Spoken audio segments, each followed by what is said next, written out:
আসসালামু আলাইকুম, আমি নাজমুল ইসলাম। নতুন একটা ভিডিও নিয়ে আপনাদের সামনে আসলাম। এটা হচ্ছে দেশি মাগুর।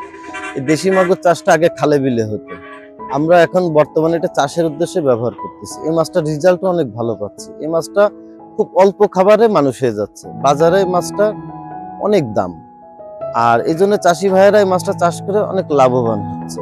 আপনারা যদি একটু ঠিক মতো পরিচর্যা করে রাখতে পারেন, তাহলে এই মাছটা চাষ করে অনেক সফলতা অর্জন করতে পারবেন। আমার কাছে বিভিন্ন সাইজের আছে, ধানি আছে, রেনু আছে, চারাপোনা আছে। আপনাদের যার যে সাইজ লাগবে দেওয়া যাবে। উপরে দেওয়া স্ক্রিন নাম্বারে যোগাযোগ করতে পারেন। সরাসরি রাফিন মৎস্য খামার থেকে এসে নিয়ে যেতে চাইলেও নিয়ে যেতে পারবেন। এছাড়া আমার কাছে অন্যান্য চারা মাছের রেনু, ধানি ও পোনা আছে। আপনাদের যার যে মাছ লাগবে আপনারা যোগাযোগ করতে পারেন। আর আপনাদের ভালোবাসায় আমি এগিয়ে যাচ্ছি। আপনাদের অসংখ্য ধন্যবাদ। আর আপনারা আমার এই ভিডিওগুলো যারা প্রতিদিন দেখছেন, আপনারা অবশ্যই লাইক, কমেন্ট আর চ্যানেলটা সাবস্ক্রাইব করে আমাদের সাথেই থাকবেন। ধন্যবাদ।